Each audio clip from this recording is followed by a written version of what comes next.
حضرات محترم، دین اسلام نے والدین کے ساتھ حسن سلوک کا حکم دیا ہے اور کسی مقام پر سختی بھی فرمائی ہے اور حکم دیا ہے کہ تم نے ان کے ساتھ حسن سلوک کرنا ہے، اور جو نہیں کرے گا اس کو اس کی سزا ملے گی۔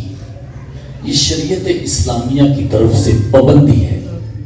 ایک انسان سوچتا ہے کہ آخر میرے اوپر شریعت اسلامیہ نے پابندی لگائی کیوں؟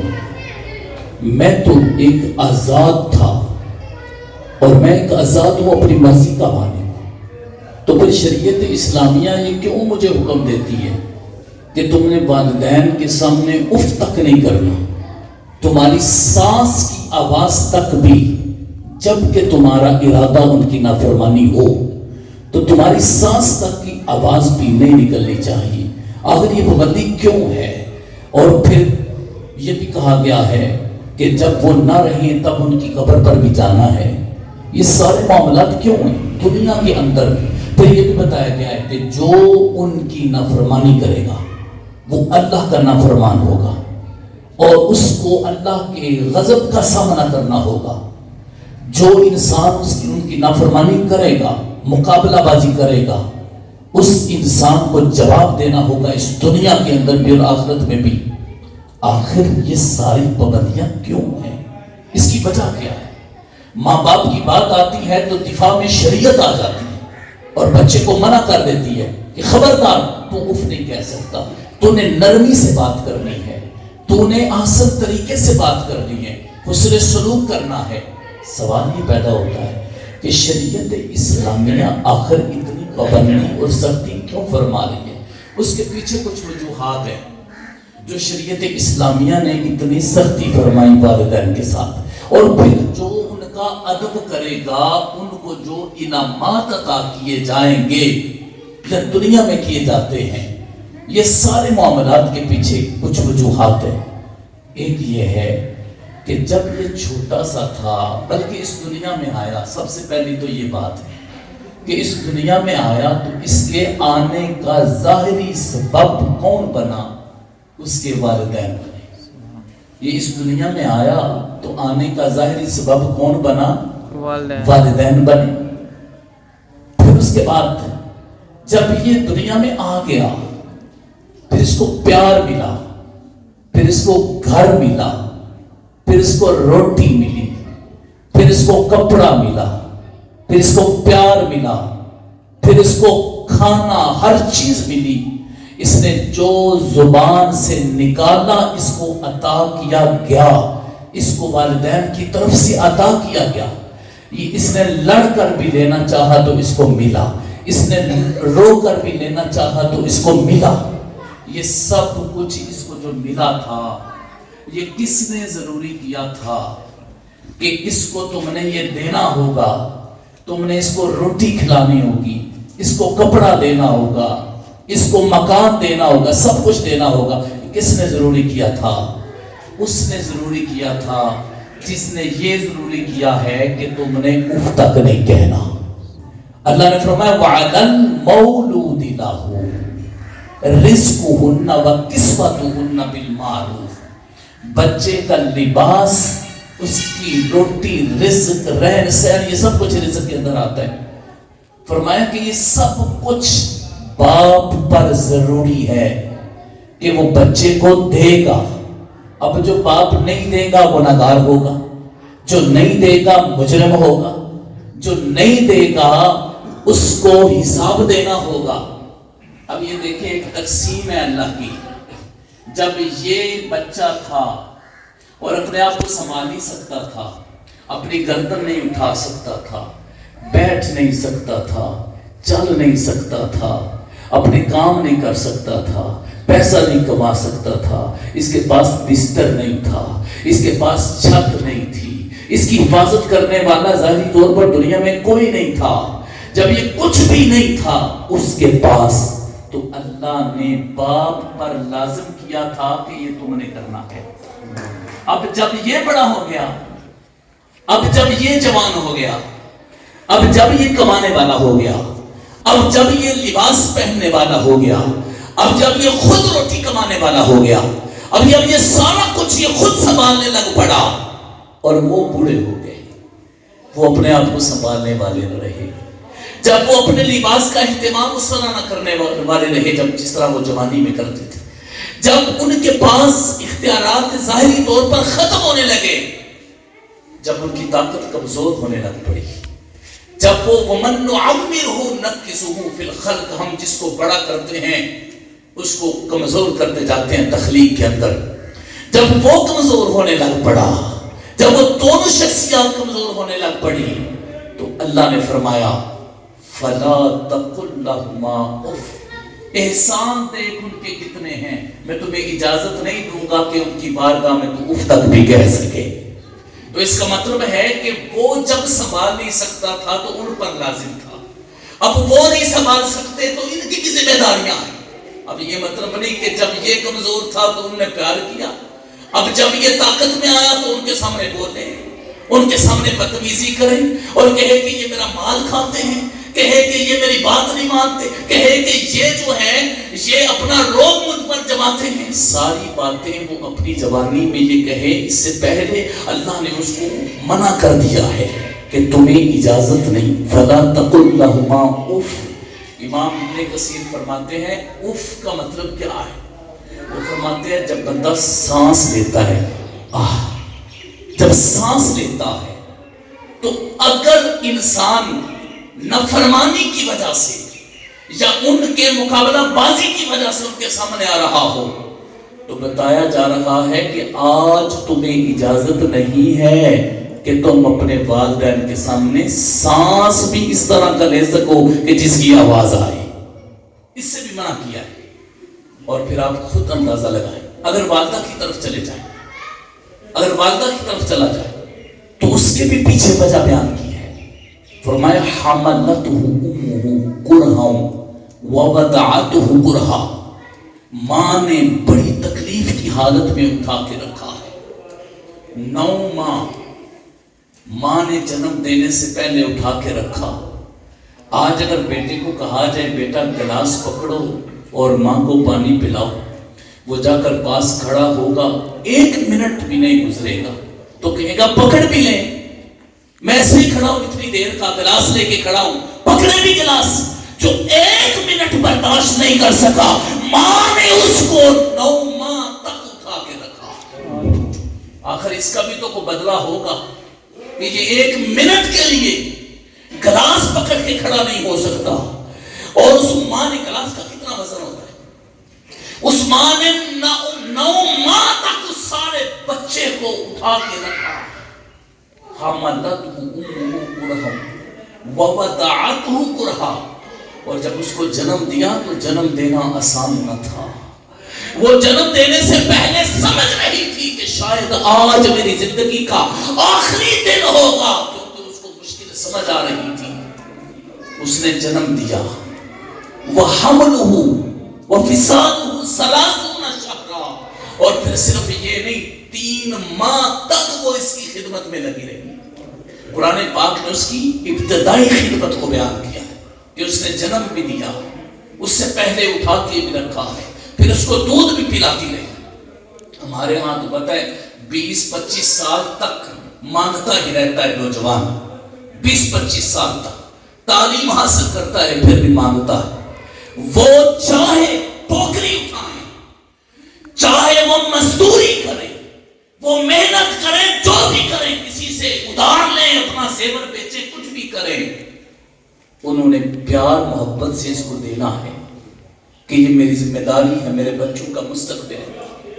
آپ یقین تو جانیں کوئی بندہ گوارا نہیں کرتا کہ کوئی اس سے آگے بڑھ جائے، چاہے تعلیم کا میدان ہو، چاہے عام دنیاوی معاملات ہو، کوئی بھی یہ نہیں چاہتا کہ کوئی آدمی اس سے آگے بڑھ جائے۔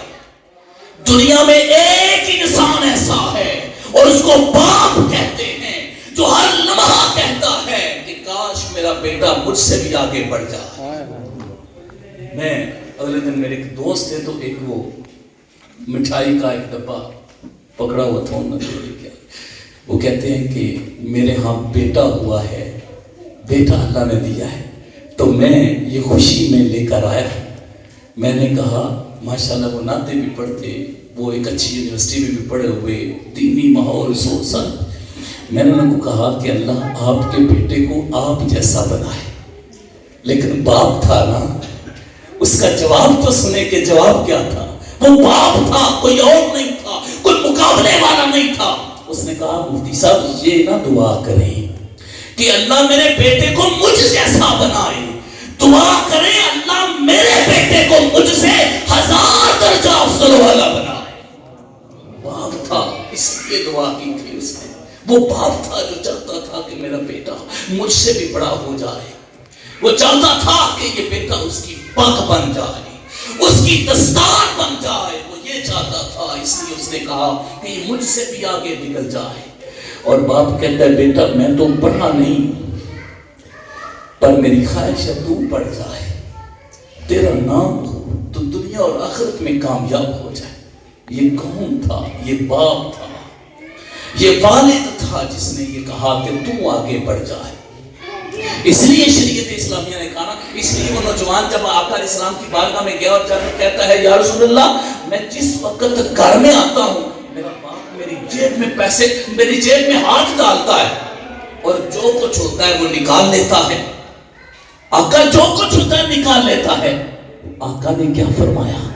سنیے تو صحیح، شریعت کی اس سارے معاملے کے پیچھے وہ سوچ کیا ہے، وہ ذہن کیا ہے، وہ سوچ کیا ہے، وہ تصور کیا ہے، وہ عزت کیا ہے ماں باپ کی سارے کے پیچھے۔ آقا علیہ السلام نے، کوئی انسان سوچ رہا ہو کہ آقا علیہ السلام نے شاید اس کو یہ کہا ہو بھائی کچھ تو رہنے دیا کرو، کچھ تو رہنے دیا کرو بیٹے کہ نہیں، آقا علیہ السلام نے یہ نہیں فرمایا، فرمایا انت ومالک لابیک، تو مال کی بات کر رہا ہے، صرف مال نہیں تو بھی اپنے باپ کا ہے۔ فرمایا تیرا مال اور تو اپنے باپ کا ہے، یہ سارا کچھ اس باپ کا ہے۔ آج یہ کمانے لگ پڑا تو یہ سوچنے لگ پڑا کہ یہ مجھ سے پیسے لے لیتے، کیا یہ وہ قرض ادا کر سکتا ہے جو ظاہری طور پر اس کے سر پر 20-25 سال کا قرض ہے۔ کوئی آدمی آ کر جیب میں 10,000 روپیہ ڈالے تو ہم کہیں گے بڑا محسن ہے، اس نے بڑے احسان کیے ہیں ہمارے اوپر، اس کا احسان ہم کبھی نہیں بھولیں گے۔ کبھی سوچا ہے کہ جس نے ساری زندگی اپنا سارا پسینہ تمہیں دے دیا، جس نے اپنی گواہی تمہارے سامنے رکھ دی ہے، کبھی تمہارے جسم کو ننگا نہیں ہونے دیا، لباس دیا ہے، کبھی بھوکا نہیں سونے دیا، چاہے سارا دن مشکل میں گزارا ہے۔ تو یہ ایک سوچ تھی اس کے پیچھے، حقیقت تھی اس کے پیچھے ایک، کہ کیوں آج کہا جا رہا ہے کہ تو ذرا بھی اف تک نہ کرنا، ذرا بھی اف تک نہ کرنا ان کے سامنے۔ تو اس کا مطلب ہے کہ ہم جتنے بڑے سمجھدار ہو جائیں، ہم کہ یہ بوڑھے ہو گئے ہیں، جب بندہ بوڑھا ہوتا ہے تو بچہ ہو جاتا ہے، تو یہ ہمارے ماں باپ تو بوڑھے ہو گئے ہیں تو اب بچوں والی باتیں کرنا شروع ہو گئے ہیں۔ یہ بات ہم کرتے ہیں، ہم کہتے ہیں مجھے بتائیں ہمیں حقیقی طور پر ہمیں کس نے پیدا کیا ہے؟ بولے کس نے پیدا کیا ہے؟ تو اللہ کیا فرما رہا ہے؟ جب ان دونوں میں سے، دونوں یا ان میں سے کوئی ایک بڑھاپے میں پہنچ جائے، اب اس کو نہیں پتا تھا کہ یہ بڑھاپے میں پہنچ کے بچے ہو جائیں گے، مجھے اور اس کو اور فلاں کو زیادہ پتا چل گیا کہ یہ بوڑھے اور بچے ہو گئے، تو سمجھ نہیں ہے اس بات کی۔ یہ قدیم دور کی باتیں کرتے ہیں، ہم تو جدید دور کے، یہ تو پرانی باتیں کرتے ہیں، اب تو دور بدل چکا ہے۔ یہ بچے خود کہتے ہیں اپنے ماں باپ کے سامنے، لیکن وہ رب جو سب سے زیادہ قدیم ہے اس سے کوئی قدیم نہیں ہے، اور جو ہمیشہ رہے گا، جس نے انسان کی فطرت کو پیدا کیا ہے، جو پیدا کرتا ہے اس کو پتہ نہیں ہوتا، تو اس نے اس کی فطرت کو پیدا کیا ہے انسان کی، وہ جانتا تھا۔ اس نے کہا جب وہ بڑھاپے میں پہنچ جائیں تو اف تک نہ کرنا، اف تک نہ کرنا۔ اس کا مطلب ہے جو انسان بھی ایسا کرے گا وہ خود اپنا نقصان اٹھائے گا۔ اللہ اور اللہ کے رسول جب ناراض ہو جائیں گے، خود آقا علیہ السلام نے فرمایا والد کی ناراضگی میں رب کی ناراضگی ہے، والد کی ناراضگی میں رب کی ناراضگی ہے، اور والد کی رضا میں رب کی رضا ہے۔ آپ کو پتہ ہے یہ جو فرمان ہے یہ کیوں ہے؟ یہ جو فرمایا ہے، اب اس کی میں ایک چھوٹی سی آپ بات بتاتا ہوں۔ 3 بیٹے ہیں، باپ بوڑھا ہے، باپ کچھ نہیں کر سکتا، بوڑھا ہے، کمزور ہے، بیٹے کا مقابلہ ظاہری طور پر وہ نہیں کر سکتا، بیٹا زیادہ طاقتور ہے۔ اب اس صورت میں وہ اگر باپ کو راضی کرتا ہے یا باپ کو ناراض کرتا ہے تو اس صورت میں کیفیت کیا ہوگی کہ اگر وہ باپ کو راضی کرتا ہے یا ناراض کرتا ہے، اس کی کیفیت کیا ہوگی؟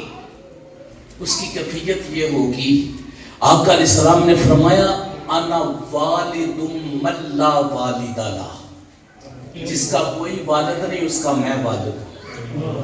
فرمایا انا وارث من لا وارث لہ، اس کا میں وارث ہوں جس کا کوئی وارث نہیں ہے۔ آج باپ بوڑھا ہو گیا تو اس کو لا وارث مت سمجھیے کہ اب وہ بوڑھا ہو کے کچھ نہیں کر سکتا۔ شریعت نے اس کی وراثت کی ذمہ داری لی ہے کہ ہم وارث ہیں، اسی لیے تو پابندیاں لگا دی ہیں اولاد پر کہ تم میں سے کوئی بھی ادھر ادھر نہیں ہو سکتا۔ میں اختتام کی طرف آ رہا ہوں، جب کوئی بھی بیٹا اپنے والدین سے پیار کرتا ہے تو اللہ رب العزت کی ذات کے ہاں اس کا کیا مقام ہوتا ہے۔ ماں کی ایک مثال دوں گا۔ ایک صحابی تھے، انہوں نے اپنی ماں سے اجازت چاہی کہ میں حضور کی بارگاہ میں حاضر ہو کر اے ماں تیری اور اپنی بخشش کے لیے دعا کرواؤں گا۔ یہ ماں سے اجازت نہیں کہ وہ گھر میں جاتے کہ میں اپنی اور اے ماں تیری بخشش کے لیے حضور کی بارگاہ میں حاضر ہوں گا۔ اب کیا ہوتا ہے؟ اب یہ ہوتا ہے کہ وہ صحابی اپنی ماں سے اجازت لے کے پیارے آقا علیہ السلام کی بارگاہ میں چلے جاتے، جا کر عرض کرتے۔ وہ صحابی اپنی ماں سے اجازت لیتے ہیں کہ میں سرکار کی بارگاہ میں جا کے اپنی اور اے ماں تیری بخشش کی دعا کے لیے سرکار کی بارگاہ میں عرض کروں گا۔ وہ حاضر ہوئے، نماز عصر ادا کی، نہ عرض کر پائے، مغرب ادا کی، نہ عرض کر پائے، عشاء کی نماز ادا کی، عرض نہ کر پائے۔ پھر جب حضور اٹھ کے چلنے لگے تو پیچھے پیچھے چل پڑے۔ آقا علیہ السلام نے فرمایا کون ہے؟ حذیفہ ہے۔ عرض کیجی یا رسول اللہ حذیفہ ہوں۔ آقا علیہ السلام نے کیا فرمایا؟ یہ جملہ بڑا قابل غور ہے، اس کی طرف آپ نے توجہ کرنی ہے، یہ ایک اشارہ ہے، سمجھ گئے تو بات سمجھ میں آ جائے گی۔ آقا علیہ السلام نے فرمایا اے حذیفہ اللہ تجھے اور تیری ماں کو بخشے، بتا کس کام آیا؟ سبحان اللہ۔ آقا علیہ السلام نے پہلے ہی ان کے لیے دعا کر دی تھی، اللہ تجھے اور تیری ماں کو بخشے، بتا کس کام آیا ہے۔ اس کا مطلب ہے حضور کو پتا تھا، حضور کو پتا تھا کہ کون دستا ہے راز دیاں گلاں، بولو نا کون دستا ہے؟ اس کا مطلب ہے کہ اگر کوئی ماں سے درخواست کر کے اپنے گھر سے نکلے کہ میں حضور کی بارگاہ میں جا رہا ہوں تو سونا رب اپنے محبوب کو اس کے جانے سے پہلے ہی بتا دیتا، سبحان اللہ، میرا بندہ آ رہا ہے ماں دی دعا واسطے تے تسی دعا کرنا تے اعزاز ہے بے کہ عرض تو پہلا ہی بخشش دی دعا ہو جائے، سبحان اللہ۔ تو اس کا مطلب ہے کہ یہ بات صرف انسان تک نہیں رہتی، اندر کمرے میں ماں اور بیٹے کی جو بات ہو رہی تھی وہ بات پہنچی اور اس کو پھر پہنچایا گیا۔ اس کا مطلب ہے کہ یہ مت سمجھے کہ میں چار دیواری میں ہوں، جو مرضی کرتا پھروں، ان سے اونچا بولوں، ان سے بدتمیزی کروں، ان کی نافرمانی کروں، جو مرضی کروں، ایسا نہیں ہوتا۔ آخری بات، ایک نوجوان تھا، اس نے توبہ کرنا چاہی، اس نے کھانا پینا چھوڑ دیا، اس کو پتہ چل گیا کہ میں اب شاید اس دنیا میں زیادہ دیر نہ رہوں۔ اس نے اپنی ماں سے کہا کہ میں 3 باتیں آپ سے کہنا چاہتا ہوں، اگر آپ میری وہ بات مان جائیں تو میری بھلائی ہو جائے گی۔ میں جب مروں تو میرے گلے میں کپڑا ڈال کے ان گلیوں میں گھمانا، تاکہ پتہ چلے کہ ایک گناہگار شخص کا حشر کیا ہوتا ہے، اور دوسرا مجھے دن کے وقت نہ دفنانا، مجھے رات کو دفنانا تاکہ لوگ نہ آئیں اور میرے عذاب کی وجہ سے لوگوں کو عذاب نہ ہو۔ اور تیسرا ایک اور ہو سکتا ہے کوئی راستہ نکل آئے، اے میری ماں جب مجھے دفن کرو تھوڑی دیر میری قبر پر کھڑے رہنا، ہو سکتا ہے اللہ اسی وجہ سے میری بخشش فرما دے۔ یہ کہا نوجوان کی روح پرواز کر گئی۔ ماں نے اپنے بیٹے کی وصیت کے مطابق کپڑا پکڑا۔ ابھی جب کپڑا پکڑا تو کہیں سے صدا آئی، سبحان اللہ، صدا آئی، اے اس بچے کی ماں تو کیا سمجھ رہی ہے کہ ہم اس بچے کی استدعا کو سن نہیں رہے؟ تو سن نہیں رہی تھی، وہ کہہ رہا تھا کہ میں شرمندہ ہوں، اور پھر کہہ رہا تھا کہ میری قبر پر کھڑے ہونا ہو سکتا ہے بخشش ہو جائے، ہم نے اسی وقت اس کی بخشش کر دی۔ سبحان اللہ۔ یہ ایک حقیقت ہے میرے بھائیو دوستو، ہمیں ہر صورت میں کوشش کرنی ہے۔ پھر حضور نے فرمایا جو جمعے والے دن والدین کی قبر پر جائے گا اس کے سارے گناہ معاف ہو جائیں گے۔ جمعے والے دن من زارہ قبر ابو گئی فی یوم الجمعہ غفر لہ ما تقدم، جمعے والے دن جو ان کی جا کر قبر کی زیارت کرے گا، صرف زیارت کی بات ہے، یعنی ایسے کیا ماں باپ کی قبر کو دیکھا اس کے گناہ معاف ہو۔ اتنے احسان والے ہیں، دنیا میں بھی احسان کرتے رہے، قبر میں چلے گئے پھر بھی احسان کرتے رہے۔ اللہ رب العزت کی بارگاہ میں دعا ہے اللہ ہمیں عمل کی توفیق عطا فرمائے۔